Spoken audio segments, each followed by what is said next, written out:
আসসালামু আলাইকুম। সংকরান টপিকটা কিন্তু খুবই গুরুত্বপূর্ণ। এইচএসসি এবং অ্যাডমিশন উভয়ের জন্যই খুবই গুরুত্বপূর্ণ। সিকিউতে যেরকম আসবে পাশাপাশি এমসিকিউতেও কিন্তু সংকরান টপিক থেকে কিন্তু প্রশ্ন এসেই থাকে। তো তুমি আর যদি ভালো একটা রেজাল্ট করতে হয় তাহলে সংকরান টপিকটা তোমার একদম ক্লিয়ার থাকা উচিত।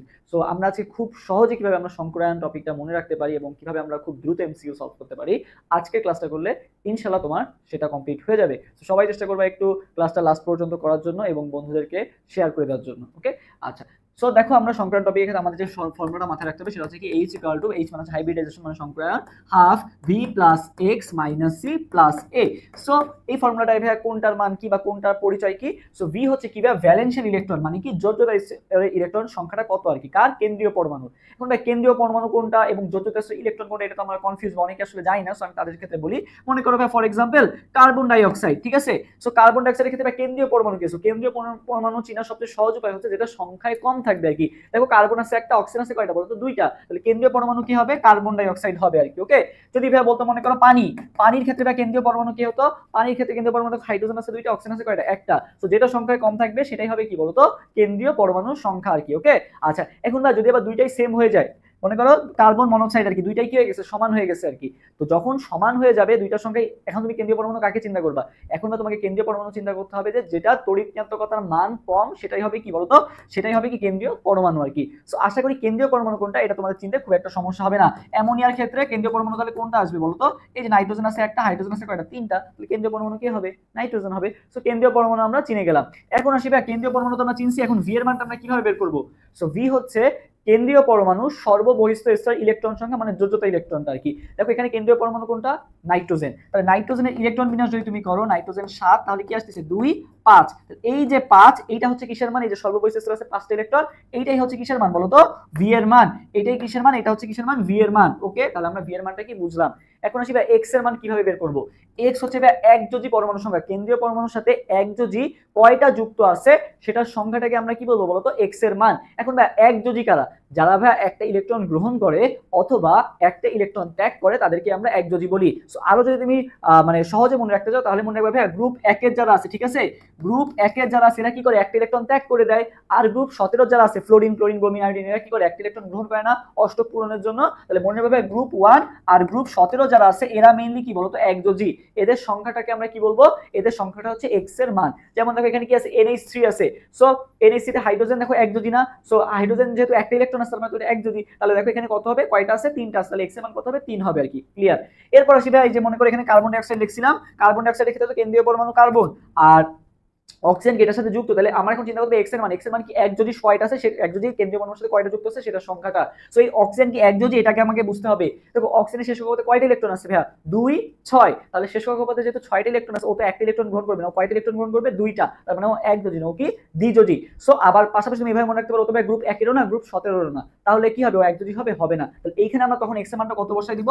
০ বসাই দিব। আর অ্যামোনিয়ার ক্ষেত্রে কত বসাবো? যেহেতু ৩টা একযোজি আছে তাহলে ৩ বসাবো আর কি। ওকে? আচ্ছা, এরপর দেখো ভাইয়া আরেকটা জিনিস, সেটা হচ্ছে কি ক্যাটায়ন এবং অ্যানায়নের সংখ্যা আর কি। সো ক্যাটায়নের সংখ্যা কি বলা হয়েছে? -c, আর অ্যানায়নের সংখ্যা কি বলা হয়েছে? +a। সো আমি তোমাকে যদি একটা एग्जांपल দিয়ে বুঝাই, দেখো অ্যামোনিয়াম NH4+। সো এখানে ভাইয়া প্লাস আছে কয়টা? একটা আছে। তাহলে সি এর জায়গায় তুমি ভাই শুধু ওয়ানটা বসবা, মান বসবে আর কি। কি বসবে? মান বসবে। সো দেখো এটা কি পজিটিভ, বাট চিহ্নটা কি দেওয়া আছে বলতো? সামনে মাইনাস দেওয়া আছে। তাহলে মাথায় রাখবা তুমি জাস্ট সংখ্যাটা বসাই দিবা বা মানটা বসাই দিবা, আর চিহ্ন কি বসবে? সূত্র অনুযায়ী চিহ্ন বসবে। যে তোমার যদি মনে করো NH4+ আছে মানে কয়টা প্লাস আছে? একটা প্লাস আছে, মানে চিহ্ন বসবে কি? এখানে চিহ্ন কি আছে? মাইনাস আছে, মানে মাইনাসটা কিন্তু বসে যাবে। কেউ আবার এটা ভুল করো না আর কি। একইভাবে ভাই মনে করো এই যে SO4 2- এখানে ভাই তাহলে 2- যেটা আছে তাহলে তোমার মাইনাস দেখার বিষয় না, তোমার এটা মাইনাস আছে মানে কি? এটা অ্যানায়ন। অ্যানায়ন ভাই কয়টা আছে? 2টা আছে। তুমি এর জায়গায় কত বসাই দিবা? জাস্ট 2 বসাই দিবা এবং আগে যে প্লাসটা আছে প্লাসটা তো বসে যাবে। এই মাইনাস দেখার বিষয় না, এই মাইনাসটা দিয়ে তুমি জাস্ট বুঝবা যে এটা কি ক্যাটায়ন দেওয়া আছে নাকি অ্যানায়ন দেওয়া আছে। আর মান বসানোর ক্ষেত্রে তুমি জাস্ট প্লাস মাইনাস ছাড়া শুধু মানটা বসাবা। আশা করি হাইব্রিডাইজেশনের সূত্রটা এটা তোমার কাছে ক্লিয়ার হয়ে গেছে আর কি। ওকে? এরপর আমরা যখন আরো সলভ করব তখন আমাদের আরো বেশি ক্লিয়ার হয়ে যাবে। সো দেখো এখানে ভাইয়া তুমি হাইব্রিডাইজেশন তো করবা, হাইব্রিডাইজেশন করার পর তো বিভিন্ন কি পাবা? মান পাবার কি? সো মান অনুযায়ী কি আমাদের কোন বের হবে। সো দেখো তোমার হাইব্রিডাইজেশনের মান যদি ভাই 2 আসে, ঠিক আছে, আমরা একটু পর কিছু কোশ্চেন সলভ করাই দিব, কোশ্চেন সলভ করে তোমাদের আরো বেশি ক্লিয়ার হয়ে যাবে আর কি। ওকে? সো দেখো, আচ্ছা সো দেখো যদি ভাই এসপি আসে, তাই না, যদি মনে করো তোমার ম্যাথ করে যদি মনে করো মান সবসময় মনে করবে তোমার পূর্ণ সংখ্যা আসে, ভগ্নাংশ আসে না, ঠিক আছে, কি আসে সবসময় পূর্ণ সংখ্যা আসে। সো দেখো যদি মনে করো ভাই 2 আসে, ঠিক আছে, সংকলনের মান কত আসছে, এইচ এর মান কত আসছে, 2 আসছে, তার মানে কি 2 মানে কি বোঝায় বলো তো? আচ্ছা আমি এখানে একটু ক্লিয়ার করে বুঝাই দিই। দেখো যদি ভাই সংকলনের মান 2 আসে, 3 আসে বা 4 আসে, এরকম যদি আসে, তাহলে এগুলো দ্বারা কি বোঝায়? মানে বোঝায় হচ্ছে যে সংকরিত অরবিটালের সংখ্যা 2টা, 3 মানে বোঝায় সংকরিত অরবিটালের সংখ্যা কয়টা? 3টা, ঠিক আছে। সো দেখো এখন আমরা সেটা কিভাবে লিখবো। তো আমরা জানি যে এস অরবিটাল কয়টা বলতো, এস এ একটা অরবিটাল থাকে, পি তে কয়টা থাকে? 3টা থাকে, ডি তে কয়টা থাকে? 5টা থাকে আর কি। এটা তো আমরা সবাই জানি। এস এ কয়টা অরবিটাল থাকে? একটা, পি তে 3টা, p x p y p z, d তে কয়টা থাকে? 5টা থাকে আর কি। সো দেখো 2, তো তোমাকে আগে শুরু করতে হবে নিম্নটা দিয়ে, মানে কি এস দিয়ে আগে শুরু করতে হবে। দেখো এস একটা গেল, তাহলে আরেকটা কি বলতো? পি, 2টা হয়ে গেল। এবার আসি 3টা কিভাবে লিখবো? এস একটা গেল, এস তো হাইস্ট একটাই হইতে পারে, পি দেখো হাইস্ট কত হতে পারে? 3 পর্যন্ত হতে পারে, বাট আমার লাগবে কত? একটা হয়ে গেছে, মানে আমার টোটাল 3টা বানাইতে হবে, একটা হয়ে গেছে, আর কয়টা লাগবে? 2টা লাগবে, তাহলে এটা কি দাঁড়াবে? এসপি 2। 4 এর ক্ষেত্রে তাহলে কি হবে? একটা এস, 3টা কি হবে বলতো? পি। দেখো এখানে 3 আর এখানে কত? 4 হয়ে গেছে। এবার আসি 5 এর ক্ষেত্রে। দেখো 5 এর ক্ষেত্রে আমি এস দিলাম ফার্স্টে, পি দিলাম, পি হাইস্ট কত পর্যন্ত হতে পারে? 3 পর্যন্ত হতে পারে, 3 দিলাম, 3 আর 1 মিলে 4 হলো, আমার তোমার দেবে 5, তারপর কি চলে আসবে বলতো? ডি চলে আসবে। এইভাবে আর কি তুমি sp3d sp3 sp2 এভাবে বের করবে আর কি। ওকে, আচ্ছা। সো এখন আমরা দেখি যে 2 হইলে sp, 3 হইলে কি sp2, 4 হইলে sp3, 5 হইলে কি sp3d। দেখো sp3 তে 4 আর d তে 1, 5। ওকে, 6 হইলে কি হবে? sp3 d2, d2 মানে কত? 2, p3 মানে কত? 3, তাহলে 3 আর 2 মিলে 5, আর s একটা আছে, মানে 6 আর কি। সো আশা করি এটা ক্লিয়ার। ওকে, এখন আসলে আমাদের আকৃতিটা কি হবে, এটা আমরা অনেকে কনফিউজ হয়ে যাই, আকৃতিটা মনে রাখতে পারি না। তো দেখো যখন তোমার সংকলনের মান 2 হবে, যখন সংকলনের মান কি হবে? 2 হবে, তখন কি হবে বলতো? যখন সংকলনের মান 2 হবে তখন কি হবে? তখন দেখো তখন হবে কি? সরল রৈখিক, ঠিক আছে। সো মনে রাখবা ভাই, সরল রেখা আঁকতে তোমার কয়টা বিন্দু লাগে বলো তো? তোমাকে যদি ভাই 2টা বিন্দু দিয়ে দেওয়া হয়, তুমি কি আঁকতে পারবা বলো তো? সরল রেখা আঁকতে পারবা। তাহলে ভাই সরল রেখা আঁকতে কয়টা বিন্দু লাগে? 2টা বিন্দু লাগে। তাহলে তোমার যদি সংকলনের মান 2 আসে, তাহলে ভাই মনে রাখবা কোনটা কেমন হবে বা আকৃতিটা কেমন হবে? আকৃতিটা হবে ভাই সরল রৈখিক। আগে আমরা আকৃতিটা মুখস্থ করি। এরপর ভাই যদি 3 হয়, 3 হইলে কি হবে? ত্রিভুজ আকৃতি। ত্রিভুজে, এই যে ত্রিভুজে কয়টা বিন্দু? ভাই 3টা বিন্দু না? তাহলে 3 হইলে কি হবে? ত্রিভুজ আকৃতি। ওকে, 4 হলে কি হবে? 4 এর চতুষ্ফলকীয়। 4 4 চতুষ্ফলকীয় তো 4, তাই না? 4 মানে কি? চতুষ্ফলকীয়। এরপর আসি 5 আর 7, এটা আমরা পরে পড়বো, 5 আর 7 পরে পড়াচ্ছি। আচ্ছা আমাদের কোন পর্যন্ত পড়তেছি বলতো? আমরা 7 পর্যন্ত পড়তেছি, 8 কিন্তু আমাদের নাই। তাহলে ভাই এই যে 8 কি বঞ্চিত হইছে না? 8 কে তো বঞ্চিত করা যাবে না। এই জন্য ভাই 6 এর সাথে মনে রাখবা 8। 6 হলে কি হবে? এই গঠনটা অষ্টতলকীয়। 6 হলে কি হবে? অষ্টতলকীয়। যেহেতু আমার 8 নাই, তাহলে 8টা আমার এখানে চলে আসছে। 6 হলে কি হবে? সংকরের মান 6 হলে মানে হচ্ছে কি তোমার sp3d2 হইলে কি হবে? অষ্টতলকীয় হবে আর কি। আশা করি ক্লিয়ার। এখন আসি ভাইয়া, যেটা বললাম, তুমি ভাইয়া কি করবা? 5 আর 7 কে, বুঝছো? 5 আর 7, আচ্ছা 5 আর 7 কে তুমি কিভাবে লিখবা? দেখো 5 কে ভাইয়া তুমি লিখবা হচ্ছে 5 কে লিখবা হচ্ছে 5 কে লিখবা 3+2। আমার সাথে সাথে সবাই একটু কমেন্ট করে ফেলবা আর কি, তাহলে ক্লিয়ার হয়ে যাবে যখন তুমি ভিডিওটা দেখতেছো। এবং 7 কে লিখবা কি 5+2। 5+2 মানেও 7, তারপরে 3+2 মানে কি 5, তাই না? 5+2 মানেও 7, আর 3+2 মানেও কি বলতো? 5। তো এই জিনিসটা আমরা এভাবে লিখতে পারি, জিনিসটা তো ভুল না, তাই না? তো 7 কে কিভাবে লিখবো? 5+2, আর 5 কে কিভাবে লিখবো ভাইয়া? 3+2। ওকে, সো এই জিনিসটা দিয়ে আমাদের কি হলো দেখো তো। 5 কে তুমি কি লিখছো বলো তো? 5 কে তুমি লিখছো হচ্ছে ভাইয়া 3+2, তার মানে কি 3 তে ভাইয়া ত্রিকোণাকার, আর 2 তে কি দ্বিপিরামিডীয়। তাহলে ত্রিকোণাকার দ্বিপিরামিডীয় কোনটা? 5। যদি তোমার সংখ্যার মান 5 আসে, তাহলে মনে রাখবা 3+2 মানে হচ্ছে ত্রিকোণাকার দ্বিপিরামিডীয়। যদি ভাইয়া 7 আসে, 7 কি বলছি কিভাবে লিখতে? 5+2, তার মানে কি হবে? পঞ্চভুজীয় দ্বিপিরামিডীয়। কি হবে? পঞ্চভুজীয় দ্বিপিরামিডীয়। তাহলে আমাদের কিন্তু আকৃতিটাও কিন্তু মোটামুটি আমাদের হয়ে গেছে। এখন আসি ভাইয়া বন্ধন কোণ, ঠিক আছে? বন্ধন কোণটা কিভাবে মুখস্থ করব? সো বন্ধন কোণ দেখো, আচ্ছা দেখো যখন ভাই সরল রেখা হবে, ভাই সরল রেখার কোণ কত ডিগ্রি হয়? সরল রেখার কোণ, এই যে সরল রেখা আঁকলে কত ডিগ্রি কোণ হয় বলো তো? 180 ডিগ্রি কোণ হয় না? তাহলে ভাই সরলরৈখিকের ক্ষেত্রে ভাই মনে রাখবে 180 ডিগ্রি। ওকে, বা তোমাকে আমি আরো সহজ করে মনে রাখাই দিই ভাই, যেটা বলবে না কেন তুমি 360 দিয়ে ভাগ দিয়ে দিবা। কি দিয়ে ভাগ দিয়ে দিবা? 360 দিয়ে ভাগ দিয়ে দিবা। দেখো এখানে সংকলন কি এসপি, তার মানে কত? 2, তাহলে 360 ভাগ 2 মানে কত ডিগ্রি? 180 ডিগ্রি।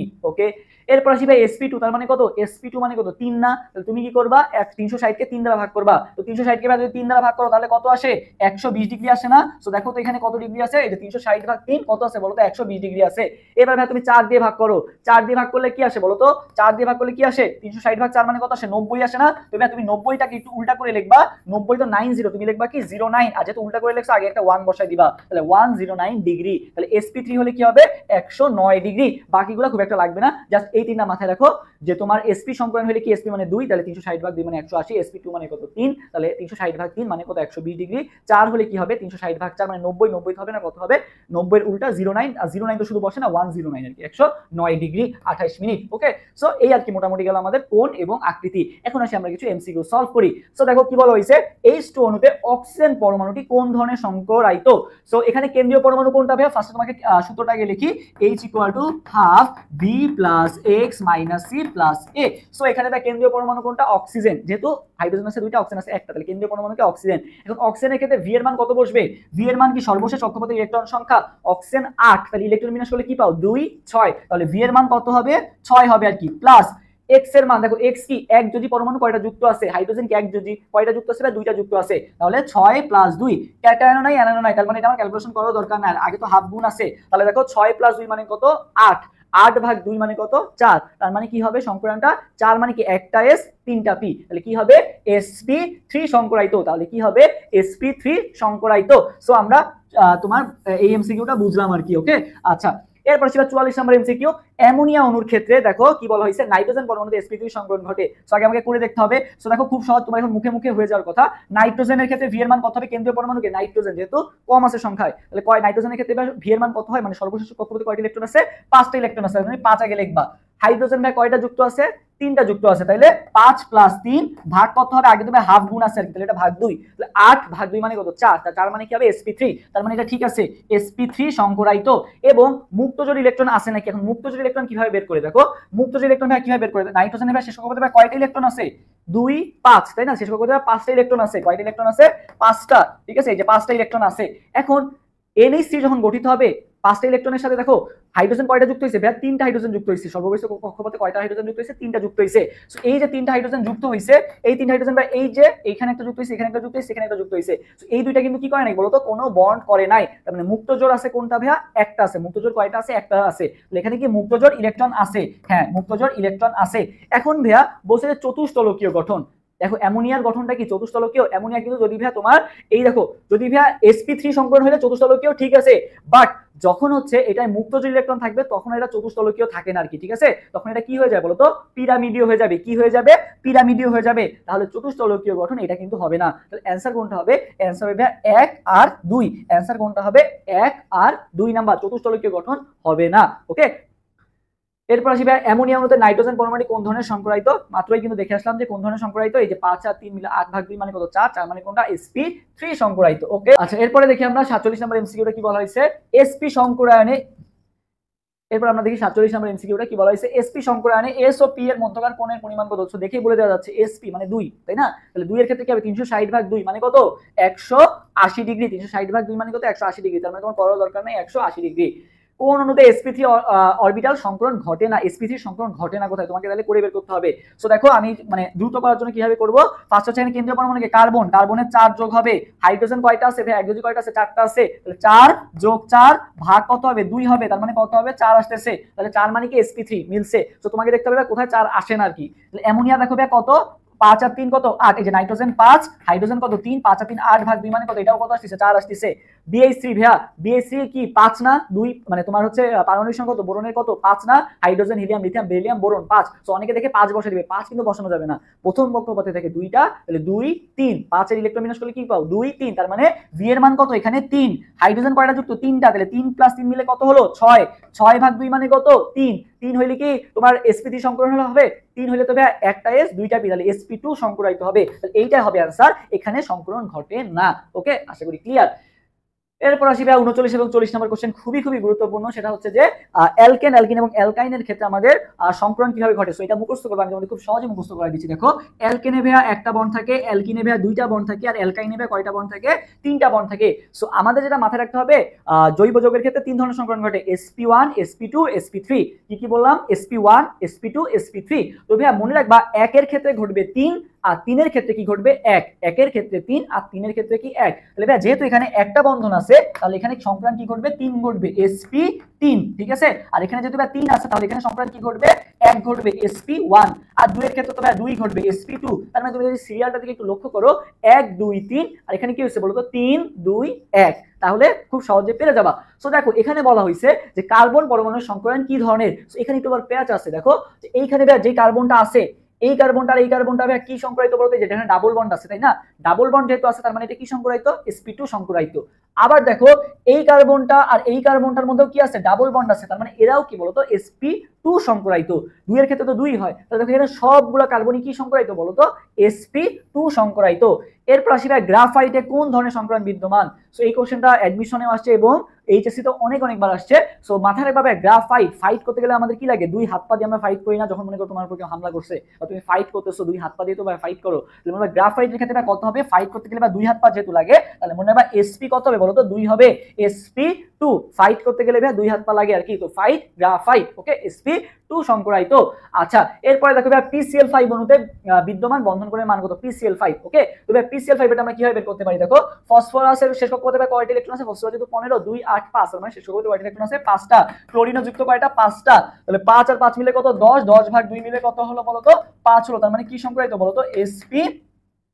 তাহলে কি সংকরায়িত হলো বলতো 5 আর 5 মিলে 10 হলো, তার মানে কি সংকরায়িত হলো sp তোমার কত হলো sp3, 3 আর 1 4 আর কত হবে বলতো sp3d হবে, তাহলে কি সংকরায়িত হলো sp3d।